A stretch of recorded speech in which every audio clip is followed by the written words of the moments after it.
Hello, my name is Anthony Amoako-Attah, a PhD researcher in glass and art at the University of Sunderland. I would like to say thank all for coming over to listen to my talk concerning my art pieces and my background and my relation to glass and then my culture as well. This piece is titled Rise of Passage. I believe that in life, we all go through a process. Everything that has a beginning has an end. So this piece talks about the journey of a Ghanaian person or from my clan, the Ashanti clan. So in Ghana, we have so many clans. First, so I would say like people from Newcastle, originally born in Newcastle, people from originally born in Sunderland. We all have like our various clans. Then people from Sunderland now stay in Newcastle, but I'm coming from a clan called the Ashantis. And we are well noted for Edukra symbols and kente patterns or kente cloth.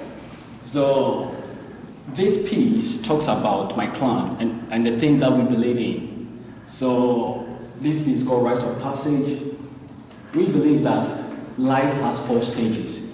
We have birth, we have puberty, we have adulthood, and we have death. Likewise, everything that has a beginning has an end. And within each season or within each period, there's a fabric or a cloth that we wear to commemorate that period. So before I continue to tell the meanings of the pieces, some of the questions or one of the questions that I used to ask when I'm doing a talk is, why are you wearing this fabric today? Why not red? Why are you wearing black? Why not blue? Why do you prefer, this is my lucky dress? When I wear this dress, wherever I go, or when I go for an interview, I get a job. Or it's like my lucky dress. Why this Nike? Why this shoe? Why do I like that? Why this particular color? So in Ghana, every cloth, every color, every pattern, every symbol has a meaning. And there's a reason why we do wear it when there's an occasion. Likewise over here, when I came over, I realized that you have the same thing over here for boys and girls. When the baby's, when the lady's about to give birth, it's like either the parents are wearing pink or blue to determine, whether it's a girl or it's a boy. So in Ghana, we believe that when the lady's going to give birth, the person is in between life and death.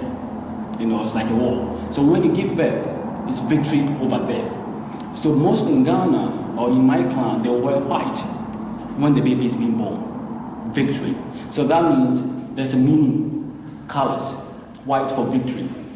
And so this piece, the first piece talks about victory over death. So the black piece is talking about black as a person and the white as victory over death. And then after the baby has been born, in Ghana, we don't give a name to the baby. Or let me say in my clan, we wait after 8 days.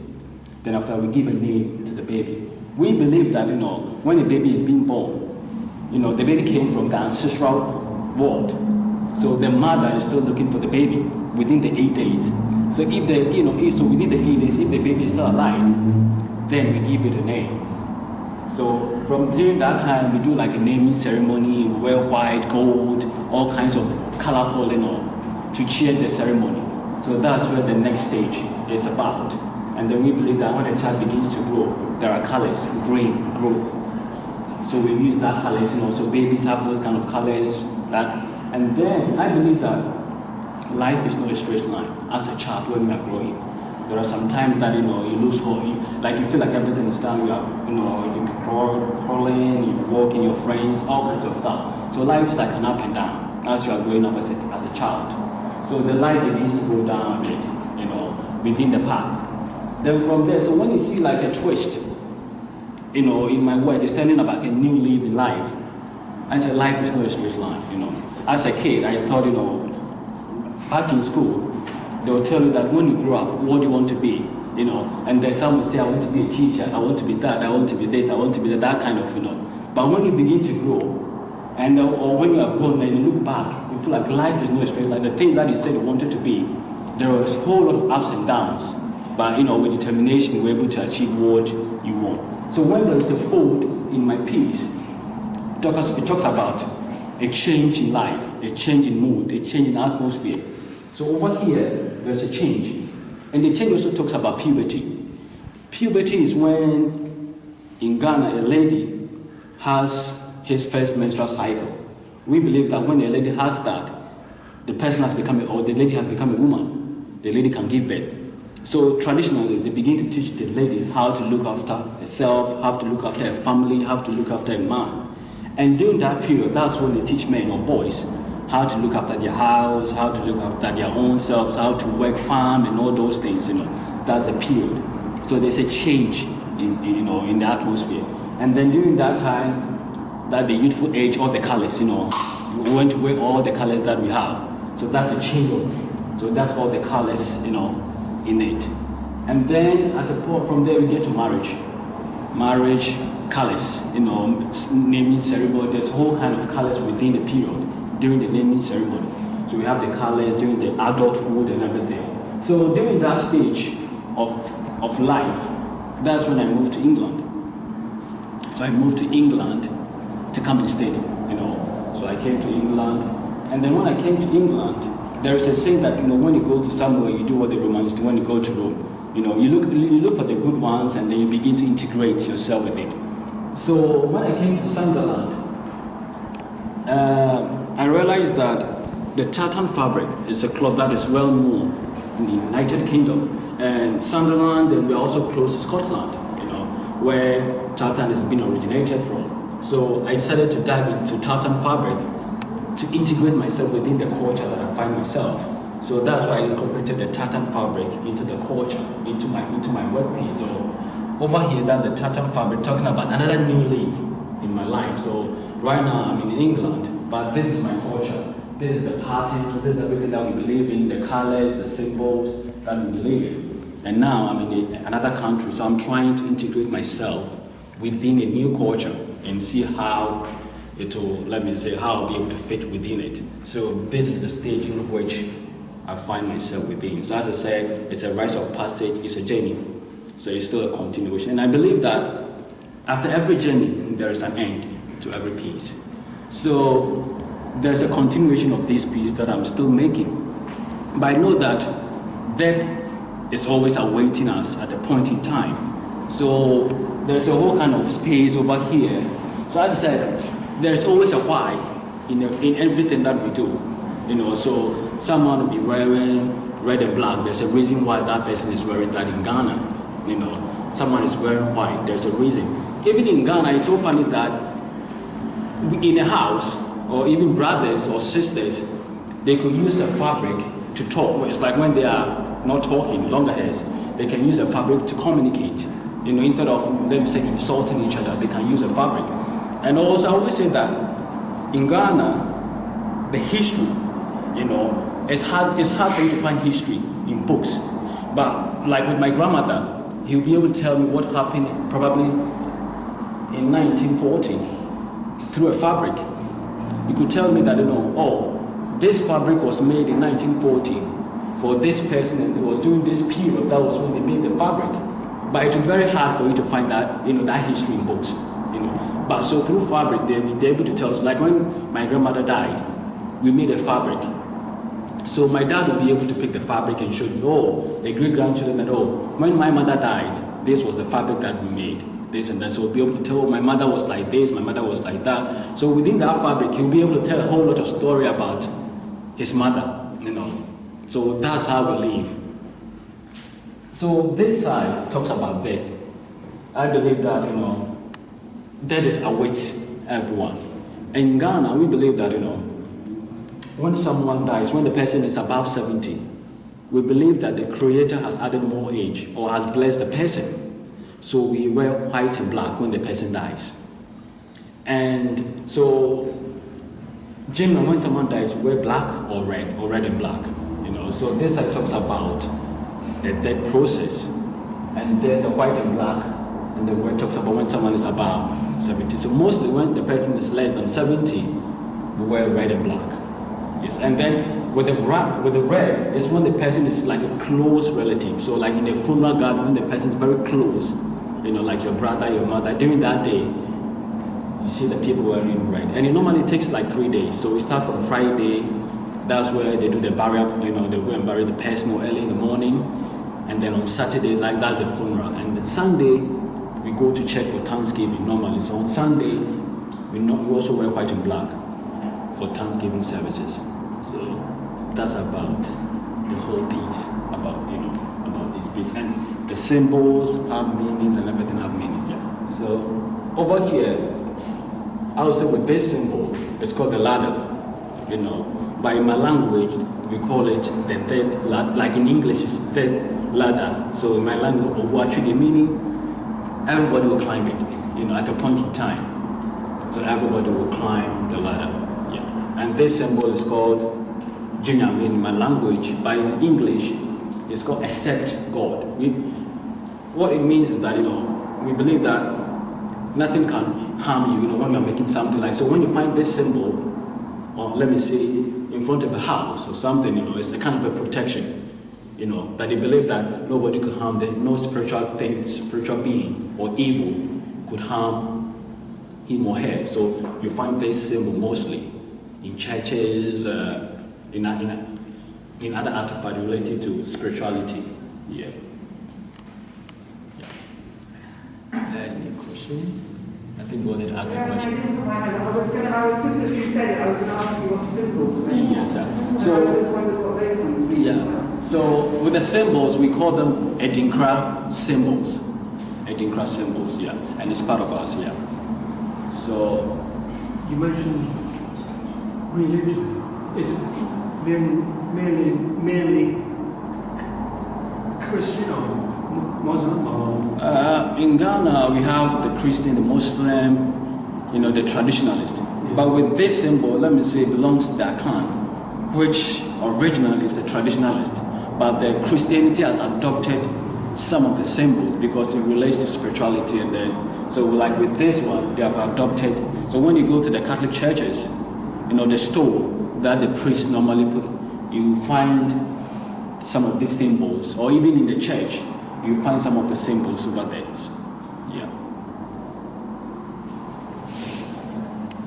Then from there, so this piece, there were 3 of them, but fortunately there's 2 is gone. Yeah. I made this piece around COVID time, and the idea was something similar to this piece. So it's about my old age, my adulthood, and my childhood. So I made 3 pieces of them. So the 2 pieces are quite smaller, So the first one was childhood. I believe that when a child is being born, the parents buy the child a pillow, like you have a pillow, a small pillow. That's where you begin to think, Mom, I want to be this, Mom, I want to be that, That's where your mom put nature, all those kind of things begins to happen. Like you have a small pillow, you think something small. But when you grow up, you buy your own pillow. That's where all the creativity begins to happen, And then, as an adulthood, whatever you plan, how you live your adulthood life, would always manifest within the old age. So it was a 3 piece that I made, and I made this thing during COVID time. The idea was, if someone prophesied that, there was going to be COVID in 2020, 2021, nobody would have believed that something like that was going to happen. So I feel like how I live my life right now will surely affect when I'm old. So that was when I was thinking about when I was a child, because during that time, it's like you couldn't go anywhere. Everybody was stuck in the house. As a child, you have a small pillow, you just there, not knowing anything, very innocent, just playing, and you begin to grow, and all the kinds of light bedding and everything begins to pop up. But when you become an adult, how you manifest or how you play with your adult life would always happen when you always have a result when you are old. So I made a 3 piece of that, but this piece is called adulthood. Yeah. And it's a slam piece, so it's like a 2-piece slam. So I slam the piece together, and then code fuse it together. And also the same thing, the symbol on it, accept God. Yeah. us about this piece. So did you decide to wear black and white today because you were coming? As I said, I'm trying to integrate myself in the English culture.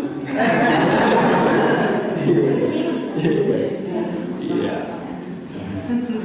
So, okay, since I'm here, I'll talk about this piece. I call this piece my summer and my winter. The story behind this piece, is when I first came to England, to do my master's.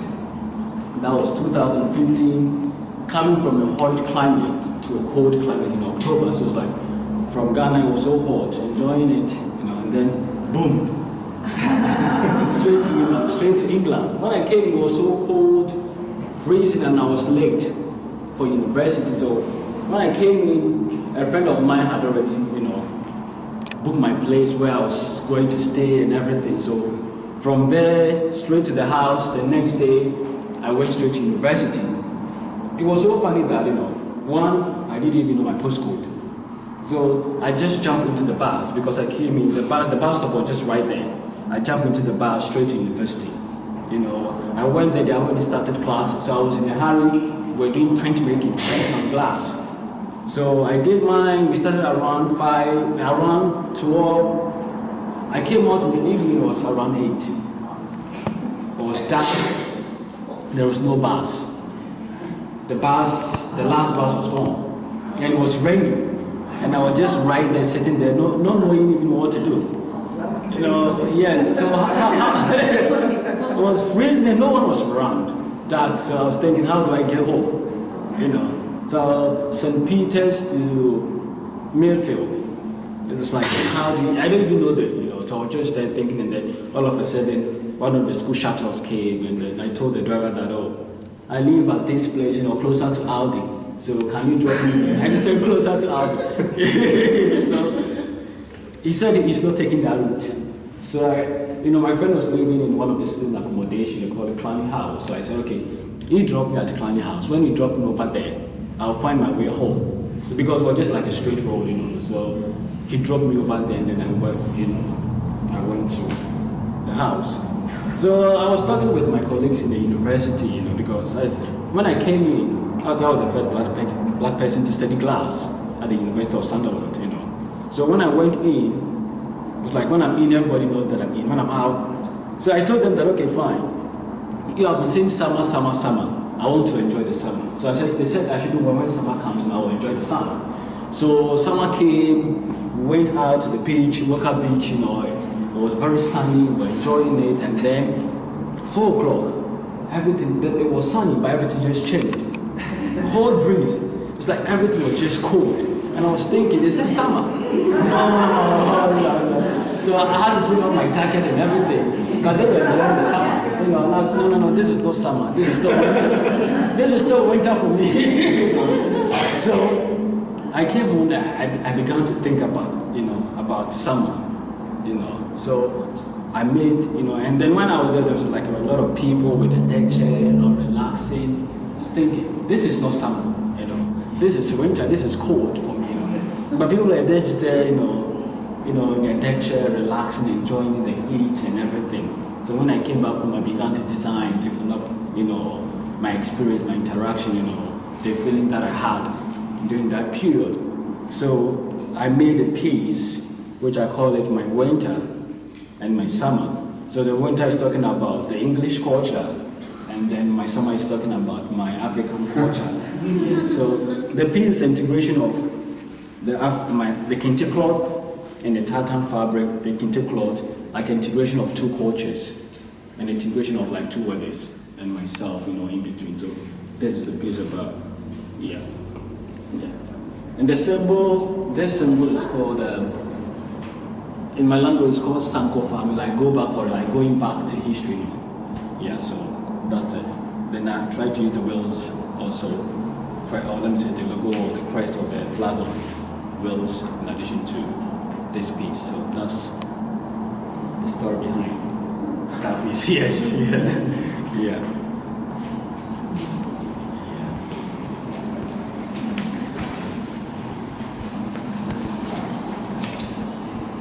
piece, I call it the story. The story talks about integration, identity. In Ghana, when someone goes to start university or college, we put a scarf, so it's like you are being introduced into the academic world, the kind of, now you are back into the academic world, come and learn and all this kind of stuff, like an identity. So every college, university, they do that kind of matriculation. So they are being introducing you into the system. And then when you finish school, you have the same thing. So it's like we are being introduced to the corporate world after university. So when I came to England, coming from a ceramic background, textiles, or back home I did a bit of ceramics, a bit of textiles, a bit of metals. So when I started with glass, the idea was how do you integrate yourself within the culture you find, So when you go to Ghana, how do you identify yourself within the Ghanaian culture? In England, how do I identify myself? So within the glass art world, how do I identify myself within the glass world? So as I started with less knowledge, or let me say, I had an idea about glass, but practically, I haven't done anything when it comes to when I came in. So it's a kind of introduction into a new culture. So this piece talks about the story, the identity, how I was able to introduce myself within a new culture, which is glass. So from there, introduction, so that's when I made this piece. So this kind of introduced myself into the academic world of glass. Yeah, so that's about this piece. Yeah. So the idea was to, be able to put it around your neck. So I had a friend put it around the neck, and then I took a picture of it. Yeah. But I've made different pieces of it. So with the piece that I made, this side flip over, so you could hang it that way. So I've made different. So that was the first piece that I made. So I made different series of it. Yeah. So that's about this piece. Yeah.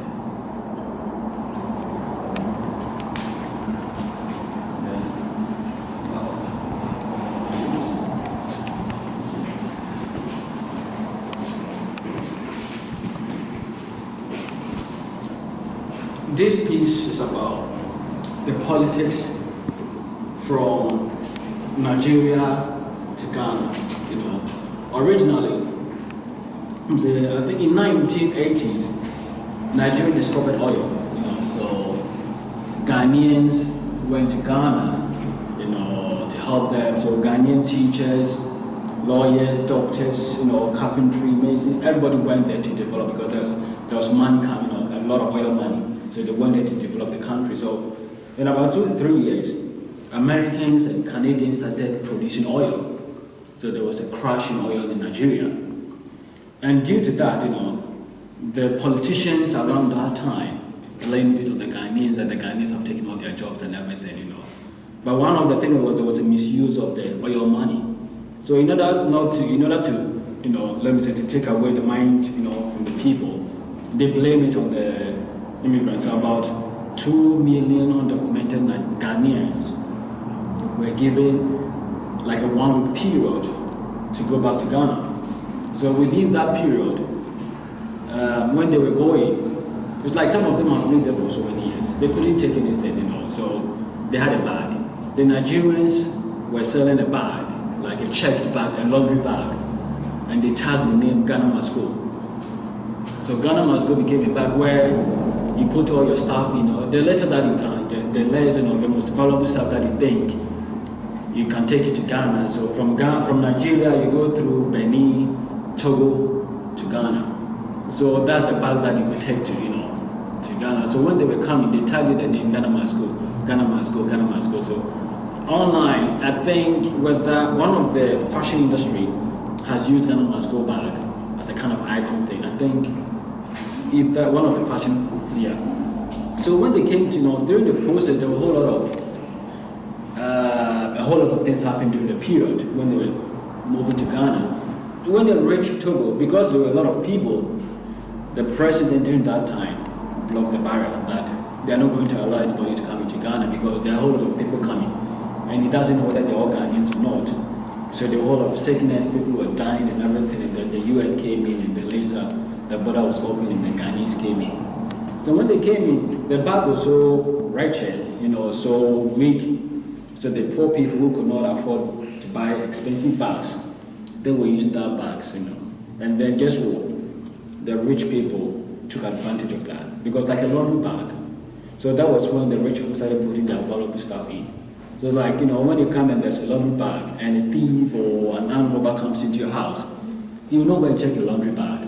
He comes straight to your bedroom and look for like proper like good expensive bags. So that was when the rich people started putting their valuable stuff in, And then the local banks, the very local banks, we used to call them savings and loans. They used to go to the market, and collect money from the market women, and then they go and deposit in the bank. So that way, they were using that kind of bag. So it was like, if someone is having that bag, your mind will not be thinking that, there's a huge amount of money in that bag.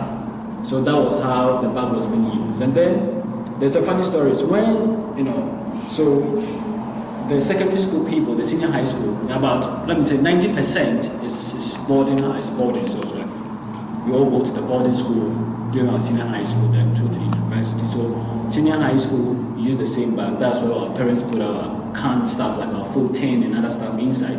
The same thing happens to the university. And then when people are traveling to outside, so it's like from Asia, originally the bag was from Asia through Nigeria to Ghana. Then Ghanaians brought it back to Europe. So it's like when you are going to Europe, it's so light, so you could put stuff inside, because we're all talking about weight, So you could add a lot of things into it. And we used to bring some of the food stuff that we would not get over here. So when we bring some of our local food stuff, we put it in and then we bring it over. So in 2017, when I was coming back to do my PhD, I had a time limit, like with the visa and immigration processes, you have to have the money like in your account for 28 days and all kinds of stuff. And I was getting delayed again, like how it happened in my master's. So I didn't want to get delayed. So it was on Friday, and I went with my dad to the bank, and they said the money will reflect on Monday. And I'm thinking, I'm going to lose Friday, I'm going to lose Saturday, Sunday before the money starts reading on Monday. So guess what? I told my dad, we bought a bag, I put all the money inside. We withdrew all the money. It was about, I think, when it comes to pounds, it was about around maybe 10,000 pounds. So we took all the money into we put everything in the bag. I dressed like a wretched guy. Went into the bus, it was about 2 hours from where we live, because my bank was in the city. That was where I was, in the university. So my bank wasn't in the mine, like we live in a mining community. So I had to move to the city, to go and deposit the money inside. So I was there in the car with them with a huge amount of money on me, and we were in the car talking, and I went through town, and I went to deposit the money in the bank for it to start waiting on Friday. Then I came back home, So that's the story about this bag. Yes. So and when I was coming, I brought the same bag to England. So I put my food stuff and everything inside, and then I brought it. So that's a story about this bag. Yes. Yeah, Ghana must go. Yes.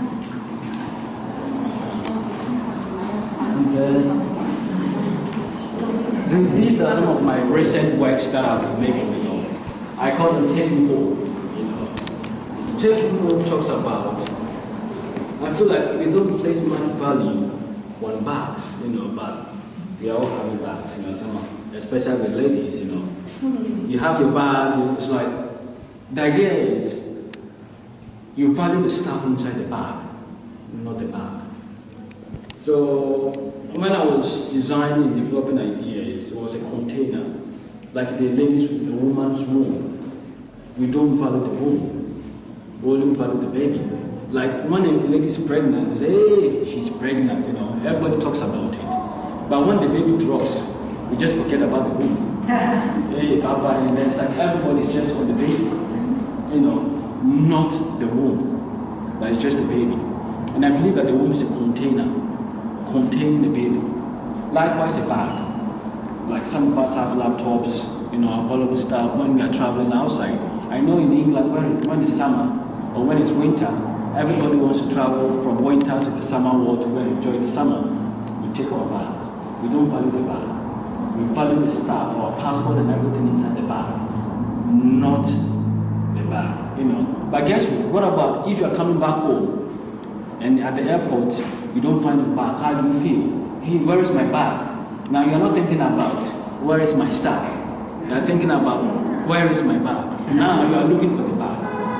But I believe that the bag is like a journey, that when the child is being born, whether in the house or the hospital, you put the child's stuff in the bag. Even if you take the child out, there's a bag. You put everything inside, the thing that the diapers and everything that is a bag. When the child begins to grow up, the first thing the child, I'm going to school. Mom, where is my bag? It's a journey. And then ladies, when we grow up with men, you have a bag. Hey, my side bag. Sometimes, without your bag, without the bag, you don't want to go out because you want to put something inside. But we still don't put value to the bag. Likewise, how do you value your culture? The culture, the community in which you find yourself. How do you value it? So this piece is talking about how we value our culture, how we value the bags. I was using the bag and my culture as a means. So how do you value that? So that's about this bag, like a journey. So when I was coming, I brought a bag. When I came, I dumped the bag somewhere. When I'm going home, that's why I look for the bag. So that's about the context or the story behind this business. It's a kind of a series that I'm making. Yeah. Thank you.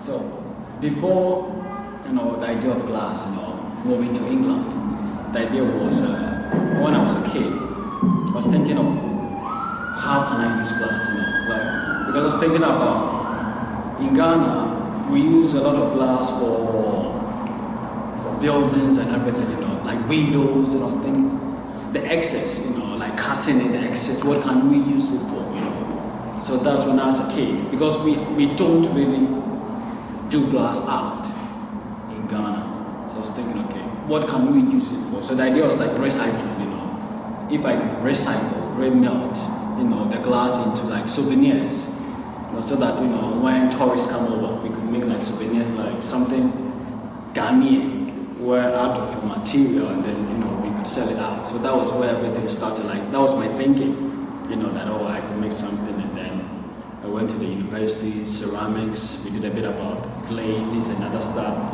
which is also like a formation of glass, and then from there to this place. So when I came in, I tried to learn all the techniques, when it comes to glass making, because I wanted to understand the material, so I did a bit of casting, screen printing, glass blowing, glass flame work, everything, because I was trying to understand the material.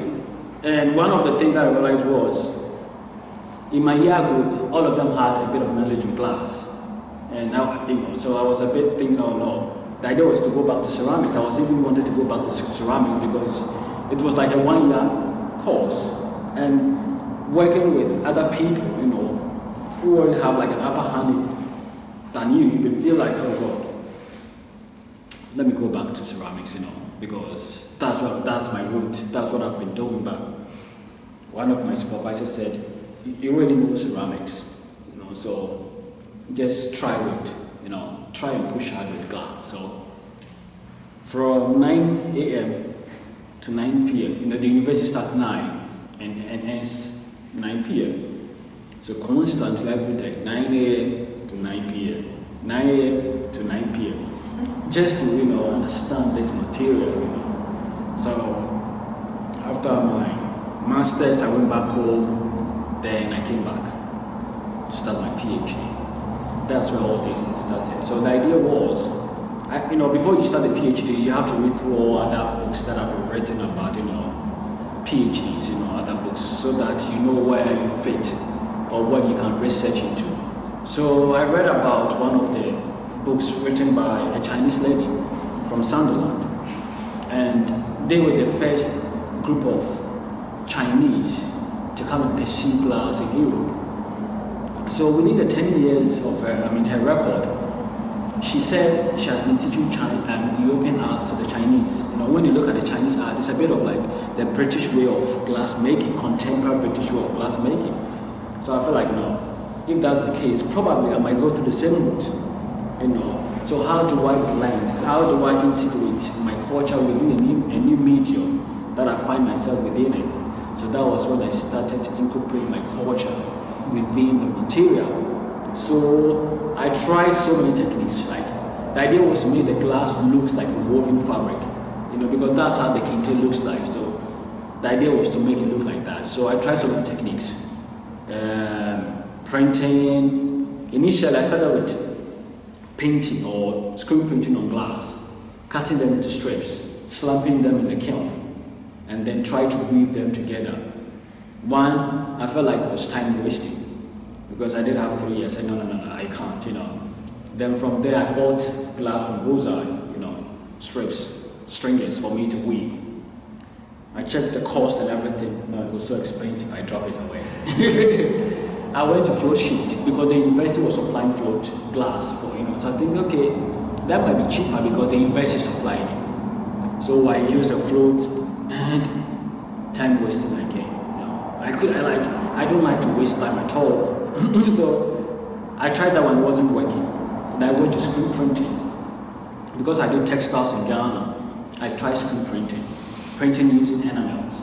So enamel is like a powder, you mix with gum arabic like a paste and milk. So you just screen print like how normal screen printing, but this one is for glass. So once again, the float sheet or the window glass was provided by the university, and I was trying to cut cost and also time.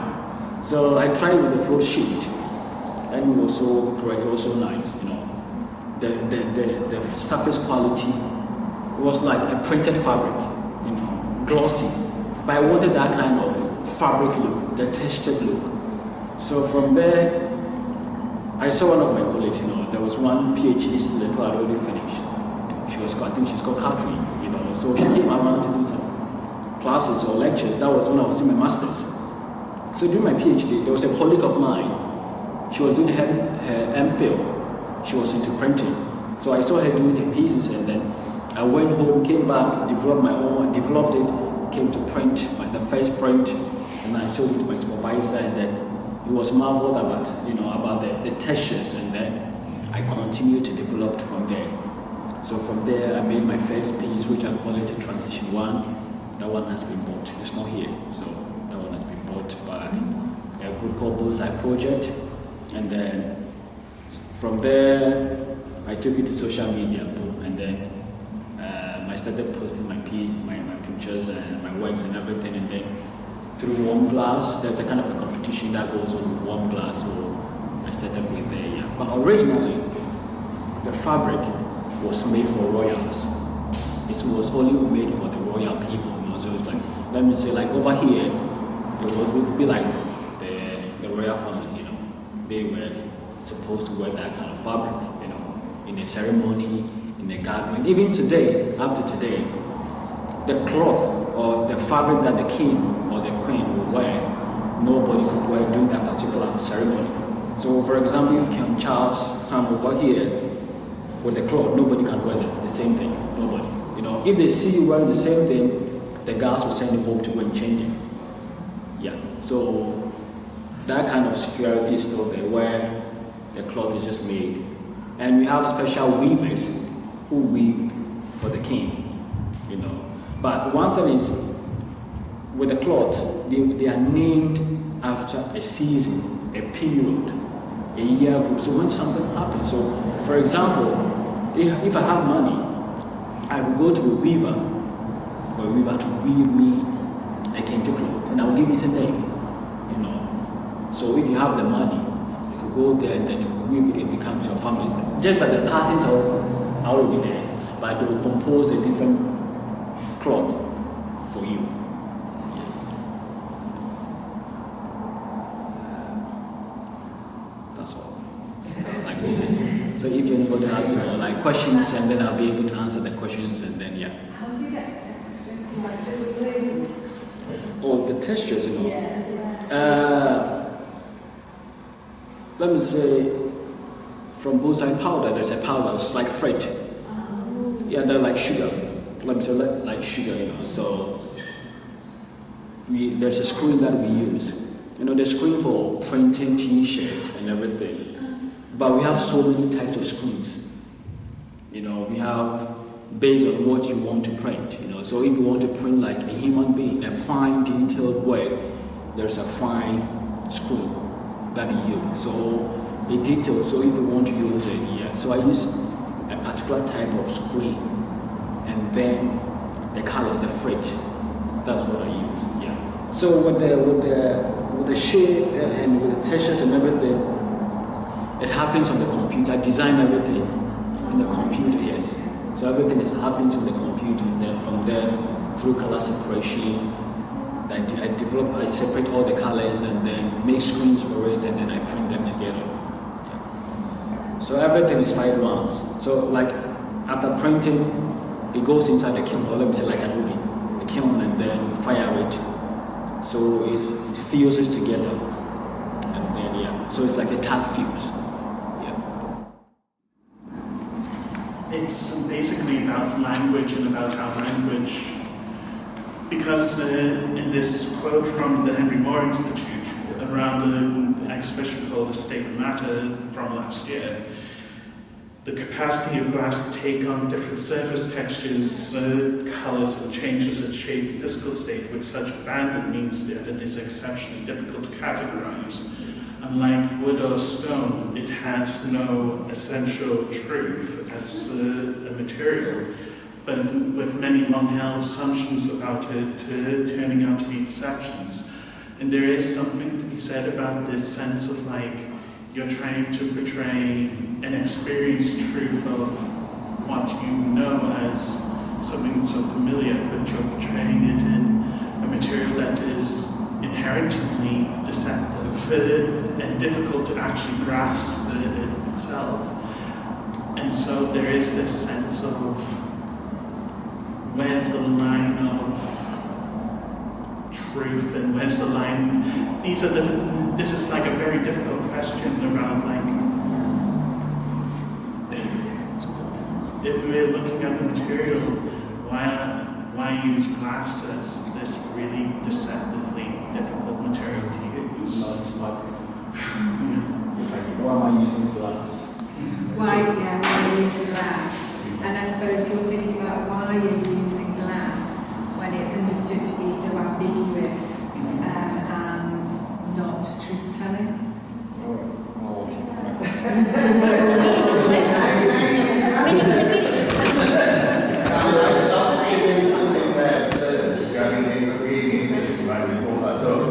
There is kind of like, this is an open kind of thing, like, do you see, is there an inherent honesty in a material? Is honesty in a material possible in an animate thing? So is stone wood, I totally get where that kind of came from.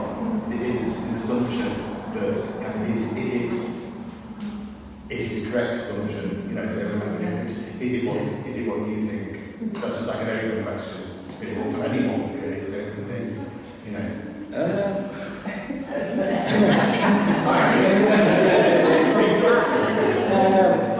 As I said, what you just said is right in a certain context. The context in which they quoted or that that gallery or that exhibition.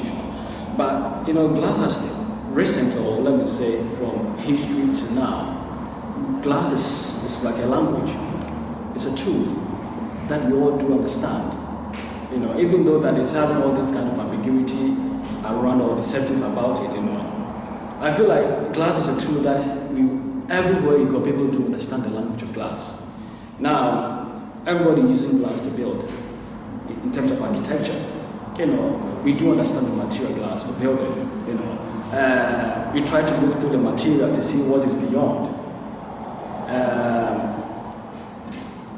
Likewise, I say, when I came and I saw glass as a Western that's a kind of perspective where I'm coming from. I saw glass as a kind of a Western material, in regards to my culture. So I'm looking at it from a different angle, I perceive this material as a Western material, and how do I integrate or how do I blend with this material in relation to where I'm coming from? So that when I go back home, I'll be able to, educate or let my people understand the material, and how they'll be able to work with it, because it's a material, as I said, it's fragile, but the same material is one of the toughest material now, When you go to the Conde Museum of Glass, they are working with glass, where glass has been one of the tough, even though it's very fragile, it can break, but it's one of the toughest material that now, among one of the toughest material now. So I would say it depends on the context, or it depends on the angle in which you are coming from, or in the angle in which you view the material. Because I'm viewing it from a kind of, a philosophical way, in respect to my culture and my identity with the material that I've found. So that's the kind of angle that I'm coming from. I'm not looking from that kind of angle where it looks a bit deceptive to other people, Yeah. Because mostly glass is something, I would say, when you say glass, the first thing is you are looking through the material. You look through the material glass to see the content. All glass really, even if it's a wine bottle. Sometimes you just look at the wine bottle, even though you can't see the wine, depending on the glass, you are still looking through, oh wow, you are looking through with all kinds of bottles, like even with the wine glass, you pour, you look through to see the glass. But this time, the idea is instead of you looking at the shiny, glossy material that we all know, now you are looking at, instead of you looking through the material, this time I want people to look at the material. So this time when you are looking at the piece, you are not looking through. You are looking at the material to see what the material is trying to tell you. It begins to bring you about, where is it coming from? What's the meaning of the parties? What's the color? What's the person trying to portray? So that's the kind of angle in which I'm coming from. Yeah. So you're saying when you used to show your work to whether it's family, friends, whatever, especially in Ghana, this is quite other to them. Work in class. Yeah. I send pictures to some of my friends, back home, and they are so amazed about how I was able to represent, material that we all know, like a woven fabric, in a different material, where it's very hard for you to, differentiate, unless you get closer, you have a feel to it. So they were so amazed about it, they want to see it, they want to have a feel and touch it, to know the difference, in terms of the texture, the surface quality. They want to have that kind of feel, I feel like I'm from a textiles background, and I get the same itch to touch around because I do any sort of interest in fabric. Yeah. I'm really tactile person, so instantly I just want to touch it. Touch it, touch it, yeah. That kind of feeling is, Can I ask a question about the last one that you mentioned about the views, about how it was reserved for the royal family and it would always be ceremonious thing. Do you feel as though the views of that community, the fact that it's exclusive, the fact that it's a celebrated occasion, is it almost the idea of the festival and giving importance to the festival, it's seeing it as I think it was not the So the views about how they're exclusive for the royal family and for special occasions. Do you feel like the themes of that come into giving importance to the vessel, making it almost like a ceremony in itself? If I did get you right, you were talking about the names in relation to the fabric. The royal weed, and I think now you're asking about the ceremony. Yeah, so the symbolism, the symbolic nature of the cloth. All right. Oh, okay. Yeah. I said yeah. So if I did get you right, within a ceremony, the weave, whatever the king is wearing, has an impact on that ceremony. So if the king is celebrating probably the 25th anniversary sitting on the throne, there's a fabric that they will weave for that particular program, and when it's done, it doesn't wear it again. It was made for that particular program. So that's how it's been done. So it's like, as I said, it's like a history. So every cloth that is being, every cloth that is being made has a story behind it. So for every occasion, there is a cloth that is being woven for the king. Norman's mentioned that it was a matrilineal society. I'm just interested in how that's reflected in the different designs and patterns in the work. And I know that you mentioned the thing about when birth is due and different colours that are used, but are women very highly respected, and how is that shown in the patterns that emerge? Yes, I said with colours, there are certain colours that are associated with women, or let me say, women use those kind of colours a lot. It's like we have the purple, the white mixed together. So it's like when it comes to the Ashantis, mostly this kind of like when they are weaving, or especially with women, they go in for that particular kind of color, especially with the purple and the white and a bit of the pink, that kind of family. So because it's for purity, for wealth, for feminine and other stuff, so they mostly choose those kind of colors. Yeah. But one thing is, every pattern has a meaning, and when you put the patterns together, it has another meaning. So one pattern could be something else, but they put them and then they name it. So I said, you could choose various patterns, put it together, and you could name it. That this when this thing happened, so you could name it after, okay, maybe. So when Clinton came to Ghana, the U.S. president, they made a cloth. They made a cloth for. So every period there's a cloth. But when it comes to the matrilineal side, we don't really have a kind of a cloth. But a cloth was made for the, as I said, for the royals, or for the female royals, there were cloth that were, the fact that was made for them as well. Yeah. But we have that kind of a system where we belong to our mother's side, So in every clan, my clan, we belong to the mother's side. So even though that when you are being born, the children always go to the mother's side. Always. So it's like we inherit our mother's side, to that side. So when my dad's sister, my dad's sister's case, inherit my dad's stuff, So but we go through our mom's kind of, that's kind of, Yeah, so your father is responsible for his sister's children. Yes, yeah. So, they will come like at a point in time, if they need something, they'll call my dad and say, Dad, we need, because my uncle, we need this and that and that. And if my dad is ready, if my dad is, could offer help, my dad has to do it, for them, that kind of.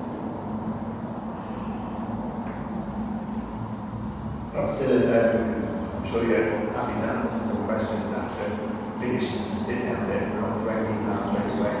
But then just finish this. It's just to ask what is the bring it together with studies on this one. Whatever the segment of your studies at the moment, what do you think you might do next? What's your ambition next? I know you can't talk everything to your brain, I know that's not possible.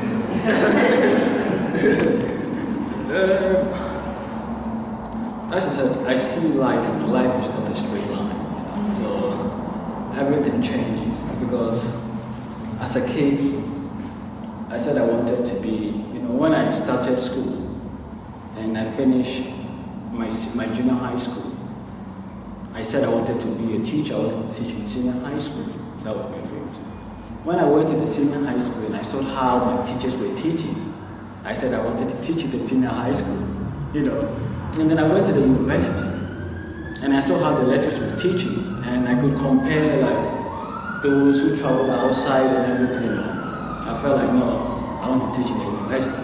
So after university, probably something else might come over, So it's like, as a life is not like a straight line. Even though that as a kid, my dream is to teach, I love to teach, but things keeps popping up, But I want to have my own kind of place where I'll be able to teach people, like glass, art, as I'm coming from ceramics, textiles.